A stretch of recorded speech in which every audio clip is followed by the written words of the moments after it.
안녕하세요, 여러분. 출발 당신의 개장 전략 진행을 맡게 된 주식 맛집의 정진 전문가입니다. 오늘 4월 11일 월요일 출발 당신의 개장 전략을 진행하도록 하겠습니다. 우선 저는 팍스 경제TV에서 국내 주식, 그다음에 국내 선물, 해외 선물 위주로 방송을 진행하고 있고요. 이 방송 역시 마찬가지로 매주 월요일 아침 8시 30분부터 9시 20분까지 주식 맛집 정진 전문가가 진행하고 있다는 점 기억해 주셨으면 감사하겠습니다. 여러분이 이 방송을 보시고 저와 함께 매매 전략이나 그다음에 저희 함께 주식으로 성공 투자하고 싶으신 분이 계시다면 같이 참여하는 방법을 알려드리도록 하겠습니다.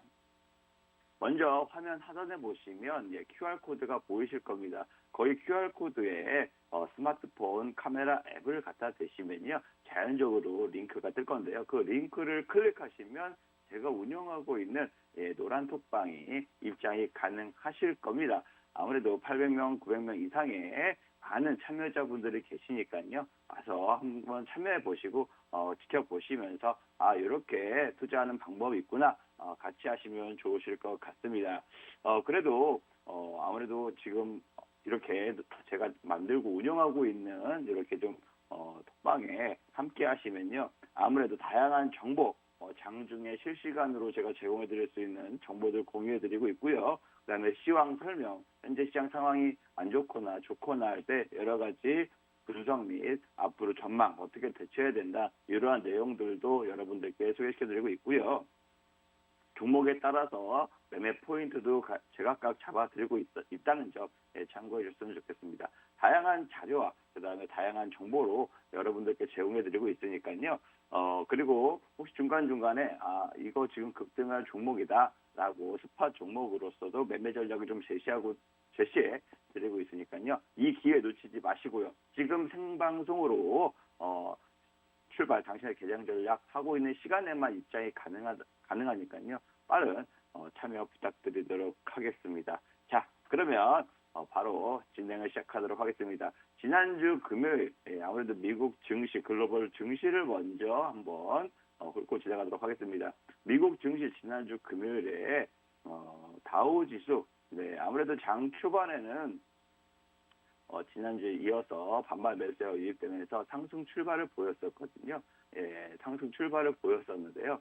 아무래도 이러한 상승 출발세가 계속적으로 좀 지속됐으면 좋았겠지만 그렇지는 않고 아무래도 등락을 좀 보이면서 상승과 하락을 좀 반복하는 모습을 보였고요. 다우산업은 그래도 계속적으로 장 초반부터 강세를 이어가면서 상승을 조금 반납했지만 결론은 0.4%나 상승 마감했습니다. 34,700포인트 유지하면서 상승장을 이끌었고요. 반대로 나스닥 지수는 기술주 중심들은 기술주 위주의 나스닥 지수는요. 아무래도 하락폭이 좀 더 확대되는 모습을 보였습니다. 장 초반부터 낙폭이 좀 확대됐고 그 다음에 만회하는 흐름을 보였지만 이내 오들면서부터 재차 추가적으로 하락하면서 최저점으로 거의 마감했다고 보시면 되는데요. 13,700포인트는 유지됐지만 마이너스 1.3% 넘게 하락 마감하는 모습을 보였고요. S&P 500 지수 같은 경우에는 하락 출발했다가 상승 전환했다가 하락, 상승, 하락 이렇게 좀 왔다 갔다 하면서 전반적으로 혼조세를 보이는 증시였습니다. 아무래도 이슈적으로 봤을 때 여러 가지의 이슈들이 있었는데요. 이번 주 역시 마찬가지로 어떠한 이슈들이 있고 어떻게 시장이 흘러갈 것이며 어떠한 것을 좀 눈여겨보면서 매매 전략을 세워야 될지 다시 한번 자세하게 좀 짚고 넘어가도록 하겠습니다. 아무래도 글로벌 뉴스 먼저 보시면 채권 쪽이 아무래도 계속적으로 좀 지켜볼 수밖에 없는 게 미국 국채가 계속적으로 지금 하락을 하고 있기 때문에 8%의 수익률까지 좀 제공하고 있습니다. CPI 전망의 10년물 수익률 자체가 3년 내에 최고치를 지금 달리고 있을 만큼 계속 소비자 물가 지수는 오르고 있고요. 소비자 물가 지수는 계속적으로 오르고 있고요. 8%는 진짜 엄청나게 큰 상황이거든요. 거의 4, 5%에 달해야 되는데 8%면 거의 2배 가까이 상승한다고 보시면 되고 10년물 미국채 수익률 자체는 지금 코로나 이후에 최고치를 달리고 있다라고 보시면 됩니다. 아무래도 10년물은 장기 국채라고 합니다. 장기 국채라고 하고요. 2년물은 단기 국채라고 표현을 하는데 이 장단기 금리 차가 장기가 아무래도 완만하게 이평선 보시면 마찬가지겠지만 완만한 움직임을 보인다면 단기는 조금 더 경사가 있는 움직임을 보이고 있는데 대체적으로는 단기가 당연히 단기가 수익률도 높아요. 수익률이 당연히 수익률 자체가 단기가 당연히 높습니다. 이자 채권이라는 것은 돈을 빌려주고 이자를 받는 것이기 때문에 당연히 단기적으로 이렇게 수익률이 높아야지 수요가 높아질 수밖에 없고요. 장기적으로는 당연히 거기에 따라서 금리나 거기에 따라서 이자가 좀 높으면 높을수록 장기에 대한 메리트가 있기 때문에 아무래도 안전자산 중에 안전자산으로 꼽히는 게 장기 국채입니다. 안전자산이라고 보시면 됩니다. 안전자산. 네. 그렇기 때문에 대부분 미국이란 나라가 전 세계 경제 상위 1위니까 거기에 따라서 미국이 망하면 전 세계 아무래도 금융이나 경제가 크게 망할 수밖에 없다라고 해서 미국 경제 자체를 대상으로 발행된 미국 자체에서 발행한 채권은 아무래도 안전 자산으로 취급을 하고 있고요. 아무래도 이러한 미국 국채 10년물 그래서 장기 국채 같은 경우에는 장기 수익률 장기 국채 같은 경우에는 아무래도 안전자산 중에 안전자산으로 꼽히고 있는데 이게 만약에 단기보다 장기가 이렇게 좀 더 올라섰어요. 단기는 지금 꼬꾸라지고 있고 단기가 이렇게 좀 역전이 되는 현상. 장기 수익률이 단기보다 역전이 되게 되면 아무래도 투자 심리가 크게 위축이 됩니다. 그래서 위험 자산 선호도가 굉장히 떨어지고요. 안전자산의 수요가 크게 급증하는 경향이 있거든요. 그리고 경기 침체에 대해서 압박을 받게 됩니다. 그렇기 때문에 최근 들어서 장기 국채 계속적으로 올라오고 단기채는 좀 떨어지고 있는 상황에서 경기 침체가 오는 것이 아니냐라고 굉장히 우려가 많이 섞여 있는데 그런 거에 따라서 지금 장기 10년물 미국채 수익률 2019년 3월 즉 코로나 이전 이후에 최고치를 좀 달리고 있다라고 좀 보시면 되고요. 아무래도 지금 통화 정책에 지금 전 세계 투자자들이 민감할 수밖에 없습니다. 아무래도 긴축 정책이니 금리 인상이니 아무래도 투자하고 있는 자산들은 즉각에 민감하게 좀 반응을 할 수밖에 없고요. 그렇기 때문에 여기에 많은 선행 지표로 볼 수 있는 미국 채권, 장단기 금리차 이런 것도 좀 굉장히 눈여겨보면서 투자를 하고 있다라고 좀 보시면 됩니다. 그렇게 지금 미국채 수익률 자체가 한동안 좀 많이 오르고 있는 상황이거든요. 금리 인상을 굉장히 좀 강하게 가파르게 할 거다라는 3월 의사록 발표 이후에 더욱더 지금 채권 시장을 요동치고 있고 5월 대차 대주프 축소가 만약에 시작된다고 하면 더 빠르게 아무래도 채권 변동성이 커지지 않을까라고 지금 생각을 하고 있습니다. 아무래도 3월 달에 FOMC 의사록에서 나온 것처럼 월간 500억 달러 규모가 아닌 950억 달러입니다. 최대 한도 950억 달러를 줄인다고 해도 2019년 이전으로 돌아가기에 약 5년이 걸릴 수 있을 것이다라는 시장의 좀 예상치가 있어요. 채권 시장에서 말이죠. 그렇기 때문에 여기에 따라서 크게 지금 걱정과 우려가 난무하고 있는 상황이기 때문에 아무래도 주식시장이나 위험 자산인 주식시장 같은 경우는 더욱 변동성이 커질 수밖에 없는 상황이 계속적으로 지금 연출되고 있다라고 보시면 되고요. FOMC 즉 미국 중앙은행의 페드에서도 역시 이 점을 알기 때문에 섣부르게 그 다음에 무리하게 자기들만 살자고 하지는 않을 겁니다. 왜냐하면 미국 같은 큰 경제 대국이 이렇게 금리를 인상하게 되면 개발도상국이나 약간 경제가 그거보다 한참 작은 나라들은 그 채찍처럼 파동이 더 크게 작용을 하거든요. 미국에서 이만큼 움직였는데 그 끝에 있는 나라들은 막 정말 이렇게 휘청휘청 걸릴 수밖에 없게끔 채찍 효과라고 해요. 그만큼 얘네들이 조금만 움직여도 경제가 작은 나라들은 더 크게 변동성을 추구하기 때문에 나올 수밖에 없기 때문에 경제적으로 굉장히 큰 타격을 입을 수밖에 없습니다. 그런 것들을 모든 걸 알고 있기 때문에 결론적으로 봤을 때는 분명히 지금 물가 때문에라도 어쩔 수 없이 인상을 하는데 지금 최고치를 좀 매 회의 때마다 하지는 않을 거다라고 좀 보여지고 있고 어쨌든 매 그 회의 때마다 이런 위원들의 발언이나 또 의장의 발언 등 좀 눈여겨보면서 여기에 대한 대비나 혹은 대응 전략 등을 좀 추구해야 된다라고 말씀을 드리고 싶어요. 네, 아무래도 좀 러시아와 우크라이나 전쟁 계속적으로 좀 이어지고 있기 때문에 원자재 가격 폭등이 결국 소비자 물가 폭등으로 기속되기 때문에 아무래도 전 세계적으로 타격을 입을 수밖에 없다. 특히나 유럽 같은 경우에는 미국보다 더 시급하고 더 시한폭탄 같습니다.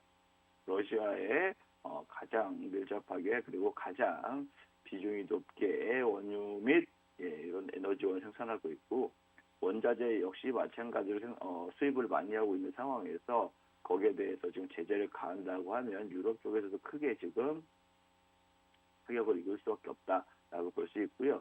그 다음에 금리 인상에 대해서도 아무래도 연쇄적으로 지금 작용할 수 있는 게 대출, 주택시장, 그 다음에 자동차 대출 시장이 아무래도 직접적으로 타격을 입을 수밖에 없겠죠. 기준금리가 올라가면 시중금리라고 하죠. 은행이나 그 다음에 캐피탈사에서 금리를 매기는 시중금리라고 하는데 그런 것들도 당연히 더 크게 올라가겠죠. 네, 그렇기 때문에 주택담보대출 아무래도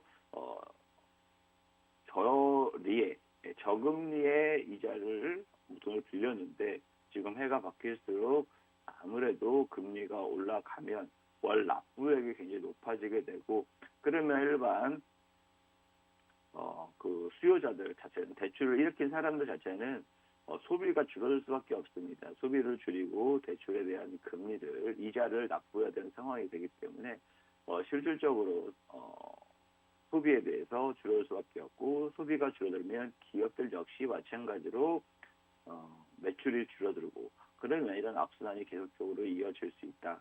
그러한 부분들 때문에 좀 민감하게 가계 부채든지 이런 것들 좀 민감하게 좀 지켜볼 수밖에 없고요. 그게 가계부채가 늘어나면 늘어날수록 금리 인상에 대한 압박은 엄청나게 다가올 수밖에 없고 2008년도, 2009년도 리먼 브라더스 사태가 터지면서 그때도 역시 마찬가지로 주택 담보대출이 엄청나게 큰 문제가 됐었고 그 연쇄작용으로 하나가 무너지니까 도미노처럼 다 무너지는 상황이 됐습니다. 그래서 세계 최고의 금융회사도 한순간에 날아가 버리는 이러한 상황이 됐다. 아무튼 이러한 여러 가지의 것들 때문에 지금 대출 이자에 대해서도 대출 금리 인상이나 자동차 금리, 주택 금리 여러 가지 기업들도 역시 마찬가지죠. 기업들도 지금 사업을 하는데 공장을 짓거나 물건을 만드는데 혹은 외화에서 부품을 수입하는 데 있어서 누가 먼저 현금으로 쌓아놓고 지불하지 않을 거 아닙니까? 대출을 익혀서 지불하고 받고 갚고 이런 식으로 계속 자금을 회전하는 게 사업이고 그런 기업들의 대부분의 기업들이 이렇게 운영을 하고 있는데 당연히 기업들 입장에서도 대출 이자가 높아지면 부담이 될 수밖에 없고요. 기업들 입장에서 투자, 공장을 짓거나 사람을 뽑거나 이러한 투자에 대해서 당연히 낮아질 수밖에 없습니다. 이자 내기 바빠지겠는데 이렇게 좀 투자에 대해서는 차선이 되니까 밀어주는 경향이 있고요. 그렇기 때문에 아무래도 이렇게 연쇄적으로 작용이 된다 보면 세계 경제 자체가 좀 성장성이 가파랐다가 다시 둔화되는 이렇게 둔화되는 모습을 보일 수밖에 없거든요. 그러면서 아무래도 주식시장은 경제보다는 6개월 정도 혹은 1년 정도 선행을 합니다. 그렇기 때문에 올 1월부터 주식시장이 많이 하락을 했었고 지금도 역시 마찬가지로 하락세, 약세 기조를 좀 보이고 있지만 이런 것들이 좀 어느 정도 체감이 되고 내성이 생기면 다시 이제 주식시장이 먼저 움직일 것이고 경제는 6개월, 1년 뒤에 나타나는 거니까 그렇게 좀 참고하시면서 투자 판단하시면 좀 좋으실 것 같아요. 아무래도 좀 금융시장 자체가 경제 벤치마킹이라고 볼 수 있고요. 대차 대조표 축소가 금리 상승을 부채질 할 수도 있고, 예, MBS라고 하죠. 주택 저당증권 뭐 이런 것들도 여러 가지 오르면 오를수록 주택 구입 수요도 감소시키게 되면 당연히 경제적으로는 좋진 않죠. 네. 여러 가지 놓고 봤을 때 미국도 역시 마찬가지로 이렇게 우려 섞인 경제적인 전망치를 내놓고 있다라고 볼 수 있고요. 미국 역시 지금 원자재 가격이 가장 이슈잖아요. 예, 천연가스 가격도 13년 만에 최고치를 갱신했습니다.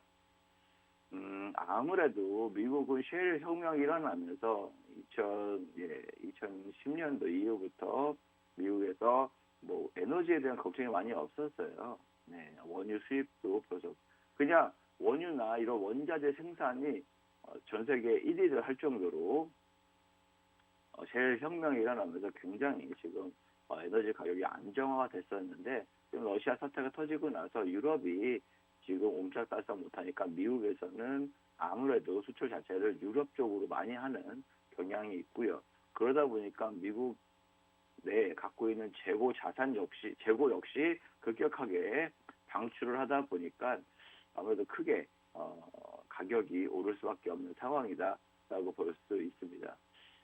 미국이 13년 만에 지금 최고치를 올 정도로 천연가스 가격이 크게 급등하고 있는데요.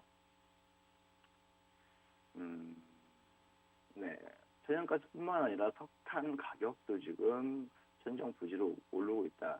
이런 것들이 아무래도 소비자 물가 상승에 지금 계속적인 연쇄작용이다라고 보실 수가 있습니다. 네, 천연가스 가격이 오름으로써 당연히 석탄으로 대체를 하겠죠.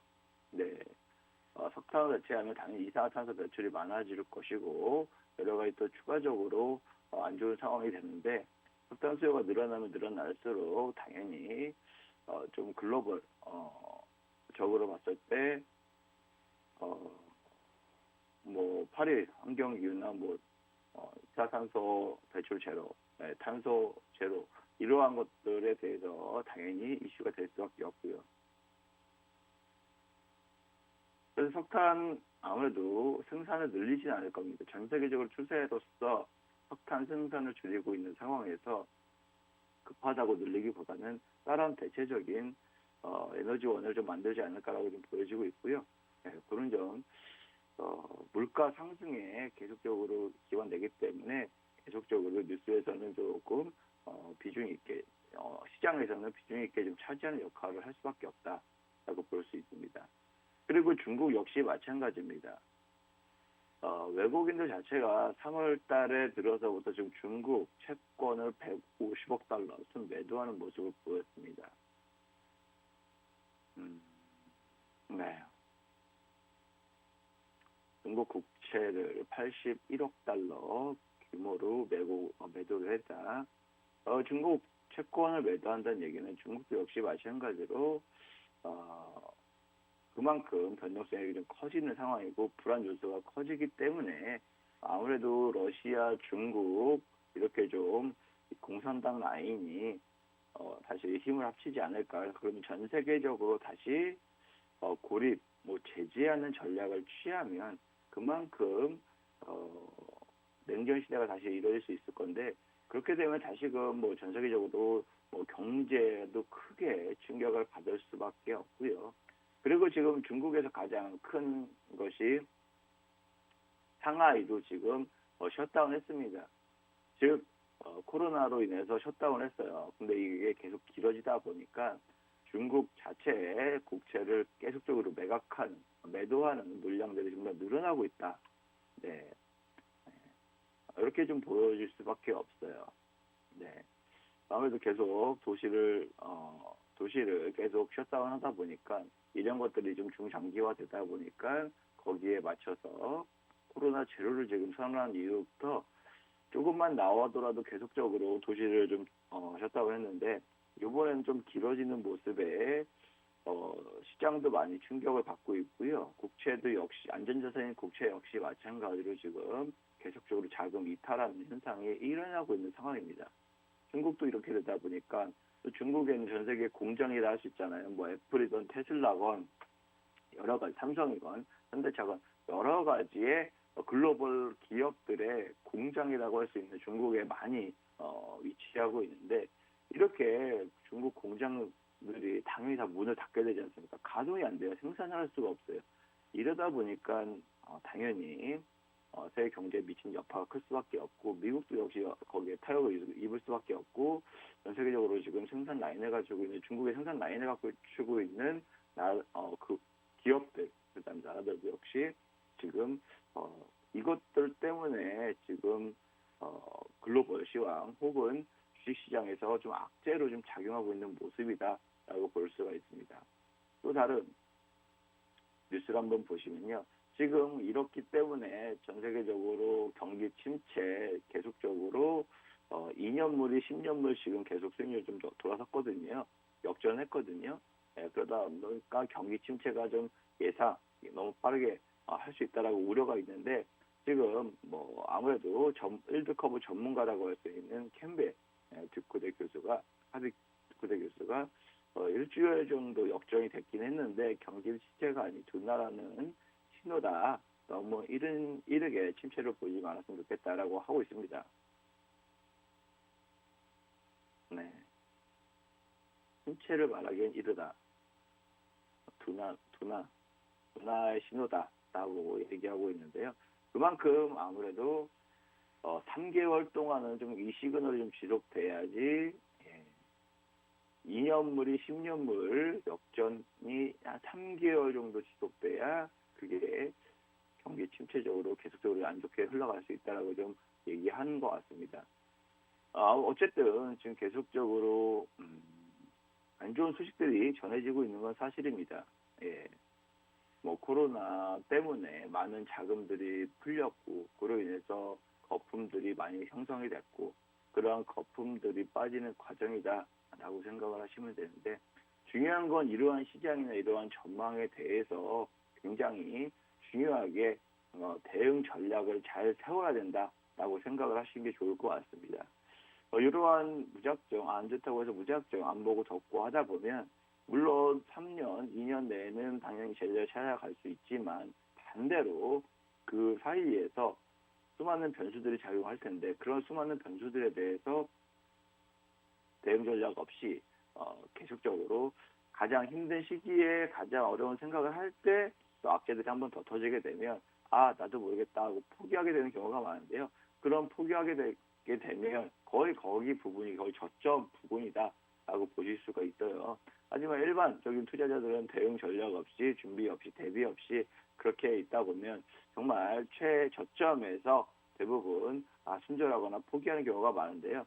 이러한 대응 전략을 세워놓고 어떻게 준비하고 이러한 거에 따라서 계획을 세운다면 충분히 좋은 성과를 낼 수 있거든요. 그리고 이런 시장에서도 충분히, 혹은 앞으로의 일어날 시장에서 충분히 좋은 성과를 낼 수 있으니까요.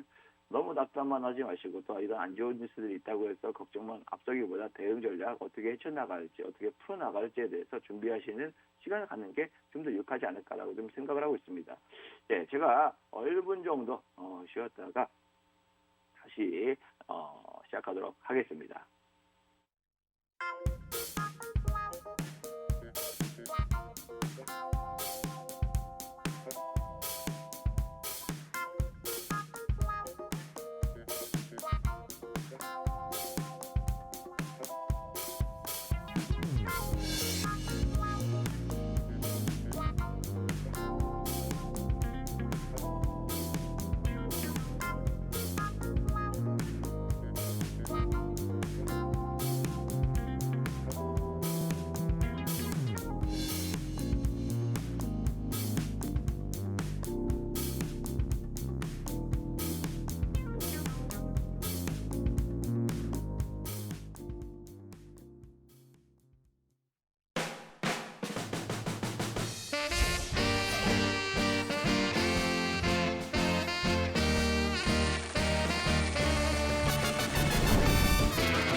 네, 그다음 섹터별 이슈 및 기업 이슈되는 이러한 뉴스들로 인해서 한번 소개시켜드리도록 하겠습니다. 자, 첫 번째로는 삼성 지배구조 개편에 대해서 뭐 수건사업 푼다, 뭐 ESG, 얘들 친환경이라고 보시면 됩니다. 친환경 시대에 맞춰서 더는 지배구조를 개편하겠다라고 좀 나타내고 있습니다. 뭐 세계적인 투자 회사죠, 블랙록, IS 등 이런 지배구조 전문가 영입 등을 내놓고 있다라고 볼 수 있습니다. 세계 최대 의결권 ISS, 그다음에 세계 최대 운용사 블랙록 등에서 이러한 기업 지배구조 전문가를 영입했다라는 소식이 전해졌습니다. 지배구조 개편들을 통해서 환경 ESG 경영을 강화하고 이재용 삼성전자 부회장 등기 임원 복귀 등에 대비해서 여러 가지 지금 퍼즐을 맞추고 있다라고 좀 보시면 되는데요. 아무래도 지금 앞으로 경영에 대해서 어떻게든 이러한 좀 컨설팅을 받으면서 전문가를 유입해서 경영권 방어다, 그다음에 지배 구조나 앞으로 어떻게 해야 될지에 대해서 많은 전문가를 영입하면서 이렇게 좀 주도할 것으로 좀 보여지고 있습니다. 지금 가장 예전에 문제가 됐던 거는 삼성생명 금융회사 지금 대주주를 분리해야 된다라는 법적인 것 때문에 좀 많이 애를 먹었었죠. 네. 그래서 삼성생명이 삼성전자 지분을 정리를 해야 되는데 말 그대로 이 지분이 굉장히 크다 보니까 대주주 이건희가 5%였었는데 그보다 크다 보니까 이것을 만약에 처분할 때 경영권에 대해서 심각하게 위협이 될 수 있는 지분율입니다. 그렇기 때문에 이걸 어떻게 해야 될지에 대해서 굉장히 여러 가지 안건들이 많이 나왔었는데 솔직히 어떤 전략을 취하고 어떻게 할지는 좀 더 지켜봐야 될 부분인 건 확실합니다. 네. 오늘 자체가 지금 삼성그룹, 삼성물산, 바이오로직스, 지금 바이오로직스 주가도 계속적으로 지금 상승할 수 있는 부분이 지분 관계나 이런 것들로 인해서 스위칭할 수가 있고요. 미래 산업으로 키운다고 얘기는 하지만 전반적으로 봤을 때 삼성전자의 지분율을 높이는 과정 중에 하나지 않을까라고 좀 생각을 하고 있습니다.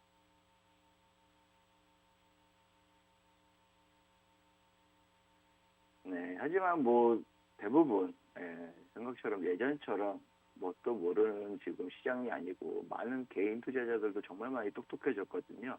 그래서 예전처럼 법 위에서 무리하게 강수를 두지는 못할 것입니다. 이번에 이재용 부회장도 깜빵에 가게 된 이유들이 그러한 자연농원이죠. 에버랜드와 관련해서 그와 관련해서 문제가 있으니까 계속적으로 그게 시비가 되는 것이고 계속적으로 재판이 열릴 수 있는 걸 계속적으로 신고가 들어가는 것이고 그러다 보니까 이렇게 좀 경영권을 심각하게 타격을 입을 수밖에 없는 결국에는 깜빵까지 들어갈 수밖에 없는 이러한 상황이 된 건데요. 그러다 보니까 여기에 대해서 앞으로 ESG 지배구조 및 삼성전자에 대해서 앞으로 어떻게 지배구조를 강화할 것이며 그다음에 어떻게 운영할 것인지에 대해서 할 것인데 정말 쉽지는 않을 겁니다. 본격적으로 2013년부터 나서긴 했는데 정말 쉽지는 않을 거예요. 워낙 지분이 얽히고 설키고 복잡하게 되어 있고 하필 또 이건희 전 회장이 지분이 가장 많은 삼성전자가 있는데 이것을 또 돌아가시고 나서 지분 정리를 해야 되는데 실질적으로 바로 이거 증여세나 상속세가 어마어마하잖아요. 여러 가지들 있을 수 있으니까 거기에 맞춰서 지금 스텝 바이 스텝으로 준비를 할 것이다라고 좀 보여지고 있습니다. 아무튼 삼성그룹에 대해서 이거는 지배구조에 대해서 여러 가지 의견들이나 기타 내용들이 있는데 솔직히 삼성그룹은 너무 복잡한 것이기 때문에 하루 이틀 정도로 할 수 있는 건 아니고 예상이나 전망하기에도 굉장히 변수가 많은 것들이기 때문에 이 정도로 이렇게 준비하고 있다라고 정도만 보시면 될 것 같고요. 왜냐하면 여기에 따라서 어떤 계열사나 어떤 그룹에 투자가 돈이 많이 몰리고 기업의 가치를 올릴 수 있는 부분도 있거든요. 네, 그렇기 때문에 거기에 맞는 섹터나 거기에 맞는 기업을 공략하면 충분히 더 좋은 매매 전략을 세울 수 있기 때문에 우리나라 1위의 기업이고 삼성이 뭐 한다, 뭐 어떤 사업을 한다 이러한 발표가 있을 때마다 그 관련 기업만 아니라 섹터 자체가 엄청나게 강한 상승을 보였습니다. 일례로 이런 AI나 자동차, AI나 그 다음에 메타버스 신사업 동력으로 한다 그랬잖아요. 로봇이나 이런 것들을 신사업 동력으로 한다고 했습니다. 그러면서 지금 로봇 관련주가 보시면 아시겠지만 작년 11월부터 두세 배 넘게 올랐어요. 네. 잠시 삼성전자 말씀을 드리고 있는 사이에 9시가 넘어가면서 시장이 개장이 되는데요. 말씀드린 대로 오늘 시장에서는 지금 좀 강하게 상승할 수 있는 자료로 제가 쭉 이거를 말씀을 드려야 좀 연장이 될 것 같은데 실질적으로 지금 장 초반에 게임 관련주들도 좀 좋은 흐름 보이고 있다. NFT 관련주, 게임 관련주들 좋은 흐름 보이고 있고요. 2차 전지 지난주 금요일 날에 이어서 오늘도 좀 강한 상승세. LG 에너지 솔루션이 이따가 말씀드리겠습니다. 네, 아무튼 이렇게 삼성전자, 네, AI 자동화 생산성 향상하겠다. 얘네는 천문학적으로 지금 생산을 하다 보니까 이런 오차 하나, 공장 기계도 자동화로 막 돌아가는데 여기서 최대한 이러한 오차들 있죠. 네, 이런 부품들이 예를 들어서 만약에 부품들이 잘못 만들어진 것들 이러한 율 자체를 줄이는 거에 대해서 진짜 몇백억, 몇천억에 대해서 차익이 생길 수가 있습니다. 네, 그래서 점점점 인공지능으로서 이 전체 생산 라인 자체에다가 하나하나 이러한 오차율을 줄이는 거에서 굉장히 진짜 초단위로 혹은 개수 단위로까지 굉장히 크게 민감하게 줄일 수 있는 방법 등을 인공지능을 프로그램을 통해서 지금 연구 개발하고 있고 계속적으로 하고 있는데요. 생산과 판매 전반적으로 기업을 지원할 수 있도록 이러한 데이터 기반의 어쨌든 인공지능 AI 이쪽으로 계속적으로 작년부터 말을 했어요. 로봇에 대해서도 말했는데 지금 인공지능 AI 얘기했잖아요. 로봇이라고 하면 소프트웨어도 있고 하드웨어도 있습니다. 우리가 생각하는 로봇이 뭐예요? 겉으로 보여지는 이런 철이나 알루미늄 덩어리들이 움직이는 거잖아요. 그건 하드웨어라고 보시면 되고요. 뇌라고 할 수 있는 소프트웨어. 즉 이런 것들은 모양 생긴 것은 전반 자동화 공장에서도 생산이 될 수 있는 부분도 소프트웨어적으로서도 해결할 수 있는 부분이 있기 때문에 소프트웨어 투자도 굉장히 지금 유심 있게 바라볼 수 있다. 그다음 데이터 처리 시스템 이게 가장 핵심 중에 핵심이라고 보시면 되는데요. 대용량의 데이터를 가지고 이것을 어떻게 가장 효율적으로 효과적으로 비용을 줄여가면서 생산하는데 이런 오차율까지 적게 하게 되면 당연히 불량률이라고 하죠. 이런 것을 줄이게 되면 당연히 경제적으로 엄청나게 큰 파급이 있기 때문에 여기에 맞춰서 개발을 빨리빨리 지금 더 고도화시키면서 할 수 있다. 그래서 러닝머신이나 데이터 등 다양한 지금 소프트웨어에 투자를 많이 할 것이다. AI 쪽으로 많이 투자할 것이다. 이런 것도 중요한 뉴스로 보시고 AI 관련주들 혹은 인공지능 관련주들 왜냐하면 또 지금 윤석열 당선인 자체가 인수위원회에서 지금 디지털 플랫폼 TFT를 만들었어요. 그만큼 디지털 플랫폼이라고 하는 것은 정말 광범위한 범위긴 하지만 소프트웨어적으로 봤을 때도 충분히 빅데이터나 그 데이터를 활용하는 인공지능 관련해서도 충분히 생각을 해서 고려해서 투자가 진행될 수 있다. 그런 기업들 관련해서도 충분히 수혜를 얻을 수 있다라고 생각을 하시면서 어떤 기업들이 있는지 발굴하시고 투자하시면 충분히 좋은 매매 전략이 될 수 있다라고 볼 수가 있고요. 그 다음에 쌍용차가 지금 굉장히 이슈가 되고 있죠. 에디슨 모터스에서 인수한다고 밝혔는데 인수 대금이 지금 불발이 되면서 에디슨 모터스에서 인수가 무산이 되면서 쌍용차가 다시 재매각 절차가 나갑니다. 거기에서 쌍방울 그룹이 한다고 하면서 광림, 쌍방울, 상한가 연속적으로 갔잖아요. 그리고 나서 지난주에도 KG 그룹도 참여한다라고 좀 나왔습니다. KG 그룹 같은 경우는 돈이 워낙 많은 회사잖아요.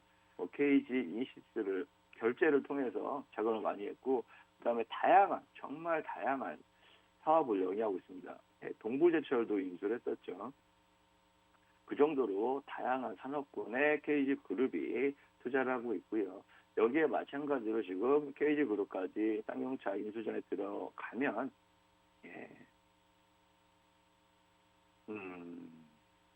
뭐 얘네들은 말 그대로 지금 쌍용차 회생이 목적이 아니라 평택 공장 부지 확보 뭐 이렇게 볼 수 있는데 스토킹 호스 방식으로 매각 정차시 된다.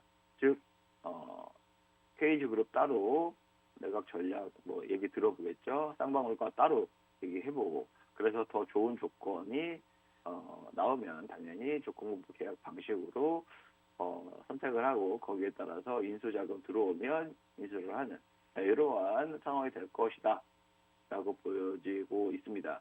아무래도 KG그룹은 KG스틸, KG동부제철 등 이러한 철강 계열사가 있습니다. 그러다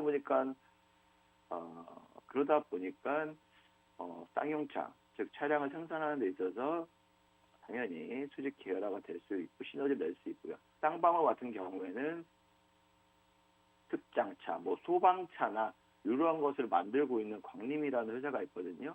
예, 특수 차량들 있잖아요. 제설차나 소방차나 뭐 이런 특수 차량을 만드는 광림이라는 회사가 있는데 여기랑도 협업을 뭐 강조하고 있지만 솔직히 그 차랑 이 차량은 좀 많이 다르다고 보여지고 있습니다. 쌍용차 인수의 가장 큰 핵심은 자금력입니다. KG그룹이 당연히 자금이 빵빵하니까 앞서 있는데 근데 쌍용차 또 노조들이나 여기 그 근로자들은 아무래도 지난번처럼 모두 인수를 해야 되고 조건 똑같아야 되고 뭐 여러 가지 조건들이 있기 때문에 그것을 인수하는 기업의 입장에서는 이미 쌍용차의 매출이나 실적에 대비해서 그 사람들을 다 지급을 해야 되는 거나 혹은 투자를 해야 되는 거나 충분히 또 그동안에 쌓여있는 채무들도 갚아야 되는 거나 여러 가지 봤을 때 사업이다 보니까 남는 장사를 해야 돼요. 일명 남는 장사를 해야 되는데 그 남는 장사가 되는지 안 되는지가 가장 큰 핵심이라고 보여지고 있고요. 또 KG그룹 내에서 지금 KG케미칼 2차 전지하는 재료를 만드는 회사도 있어요. 여기는 전기차를 정말 수직 계열화하려고 쌍용차 인수에 뛰어드는 거 아닌가라는 생각이 드는 생각 듭니다.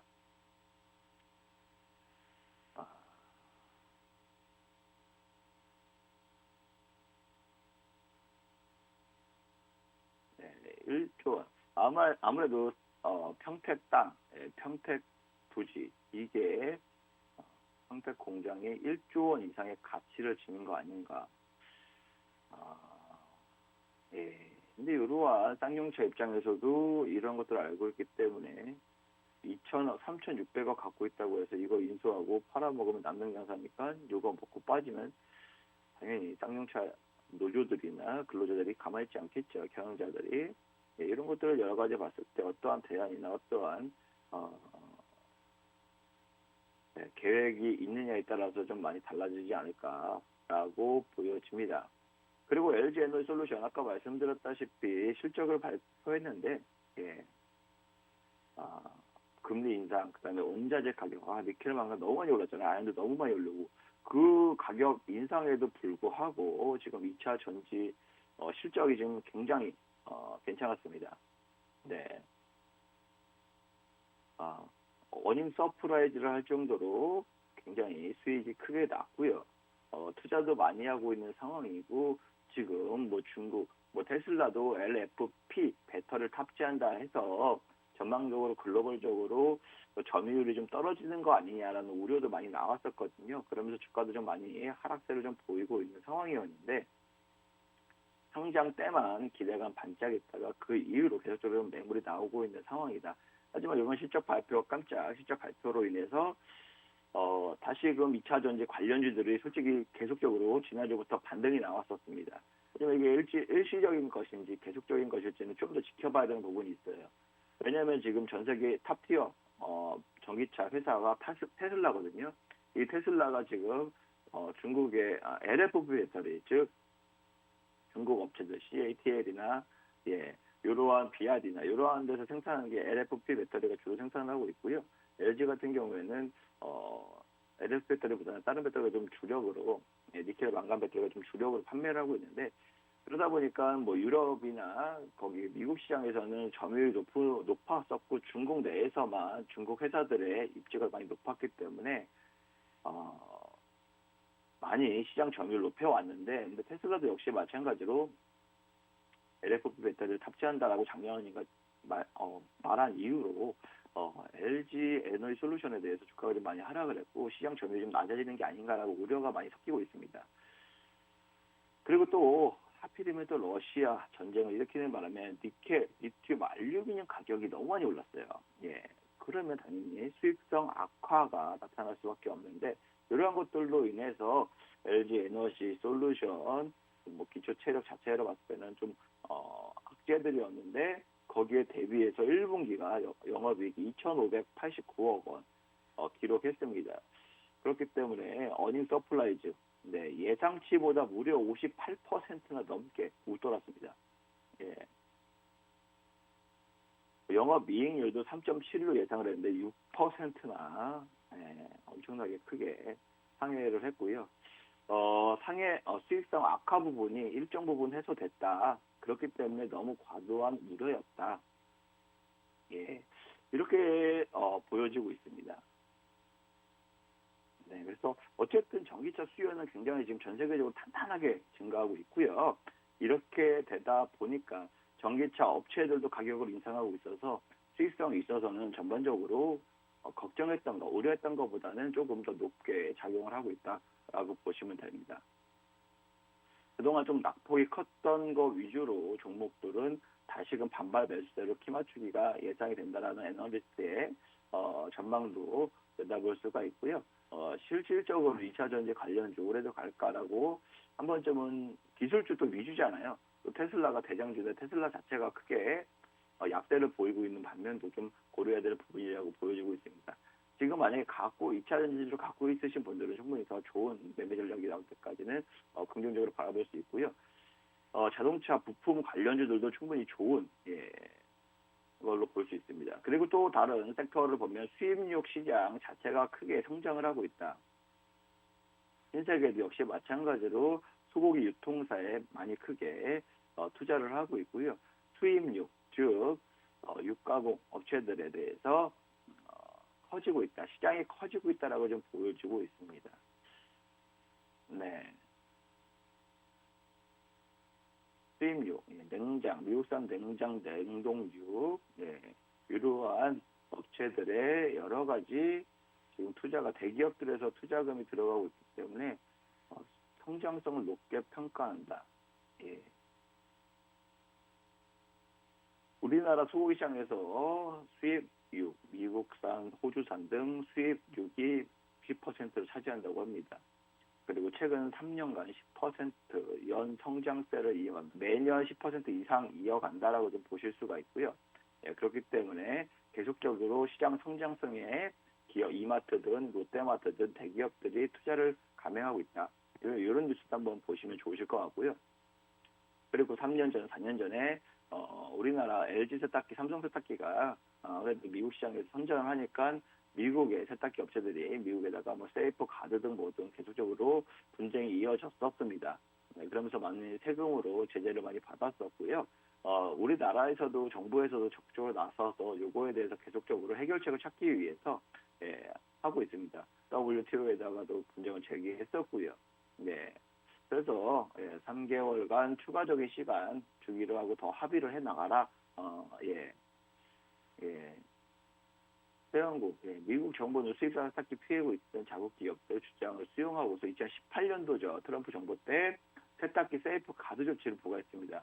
즉 삼성전자, LG전자가 직접적으로 타격을 입었었고요. 120만 대 제품에 대해서 무려 50% 관세, 100만 원, 세탁기 50만 원 하던 세탁기가 75만 원에 25만 원의 관세 정도 붙을 정도로 그게 50%의 관세를 때리니까 당연히 경쟁력에서 떨어질 수밖에 없겠죠. 세금까지 붙으니까. 그렇기 때문에 그 이하의 제품들은 20% 관세. 그러니까 엄청나게 가격적으로 불이익을 줬습니다. 네. 그래서 WTO에 정부에서 나서서 협정 위반으로 분쟁을 토를 제기했는데 우리 정부의 승소 판정을 얘기를 했었고요. 그래서 미국도 역시 마찬가지로 예, 여러 가지로 지금 협의를 다시 한번 내고 있다. 예, 이렇게 좀 보여집니다. 이 협의가 잘 되면 다시 지금 세탁기 판매나 이런 것들로 좀 증가할 수 있는 부분도 있다라고 볼 수 있고요. 또 철강까지 이어지는 부분이 있으니까요. 좀 눈여겨봐야 되겠다라고 보시면 됩니다. 그리고 현대, 기아차 올 1분기에 전기차, 친환경차 판매 비중이 무려 20% 돌파했다고 합니다. 현대차에서 100대를 차량을 생산을 하면 그중에 20대가 친환경차다. 이건 엄청난 거거든요. 그만큼 전기차, 수소차 이러한 생산이나 판매 수요가 엄청나게 폭발적으로 증가한다고 보시면 되고요. 이렇게 빠르게 증가할 줄은 몰랐네. 예. 2025년까지 25%를 목표로 했었는데 지금 2022년인데 23%까지 올랐다면 굉장히 빠른 성장성으로 볼 수 있습니다. 이렇기 때문에 아무래도 LG에너지솔루션도 전기차도 충분히 영업이익도 많이 내고 판매도 실제 어니 서프라이즈가 나올 수밖에 없는 구간이 되지 않았을까. 이렇기 때문에 제가 봤을 때는 자동차 부품 관련주들도 눈여겨보면 좋지 않을까라고 생각을 하고 있습니다. 그 다음에 해운사들 계속적으로 자금이 몰리고 있다. 제가 지난주에도 좀 말씀을 드렸는데 저탄소 움직임에 LNG가 다 지금 떠오르고 있어요. 뭐 천연가스라고 할 수 있는데 또 러시아에서 최대 생산국이긴 하지만 그런 최대 생산국이 이렇게 지금 제재를 많이 가하다 보니까 중동, 미국, 남미 등 유럽에서는 그 수입을 다변하기 위해서 LNG, 즉 배로 날라서 수입을 할 것으로 보여지고 있고요. 이러한 해운들은 당연히 LNG뿐만이 아니라 여러 가지 물동량이 증가할 것으로 인해서 선박에 대해서 투자자들, 글로벌 투자자들 및 여러 가지 투자자들이 계속적으로 펀드 자금도 역시 마찬가지로 자금이 이쪽으로 많이 들어가고 있다. 그러면 해운 관련주, 조선 관련주, 선박 관련주들도 좀 눈여겨보시면서 긍정적으로 바라보고 투자 관점으로 10년 동안 늘렸지만 거기에 대해서도 바라보면서 매매 전략을 세우는 게 좋지 않나라고 생각하고 있습니다. 오늘 제가 방송을 이렇게 좀 4월 11일 월요일 첫 주에 방송을 진행하고 있는데 악재적인 영향들이나 안 좋은 소식들이 많이 있습니다. 많이 있지만 그래도 좀 눈여겨봐야 될 섹터 정도 한번 말씀드리자면 아까 좀 보였겠지만 뭐 이런 게임 업체들 혹은 스마트폰 부품들 그다음에 자동차 부품들 눈여겨보시면 좀 단기적으로 공략 가능하지 않을까. 만약에 이 섹터들 내에서 종목들을 매매 전략을 얻고 싶다 하시는 분들은 지금 화면 하단에 보이시는 QR코드가 있으실 겁니다. 거기에 스마트폰 카메라 앱을 갖다 대시면요. 링크가 보이실 텐데 그 링크를 타고 입장하시면 제가 운영하는 노란톡방 여기서 제가 매매 전략을 세워드리니까요. 지금 방송이 끝나기 전까지 바로 입장해 주시길 바라겠습니다. 이상 4월 11일 출발 당신의 개장 전략 여기서 마치도록 하겠습니다. 저는 주식 맛집의 정진 전문가입니다. 감사합니다.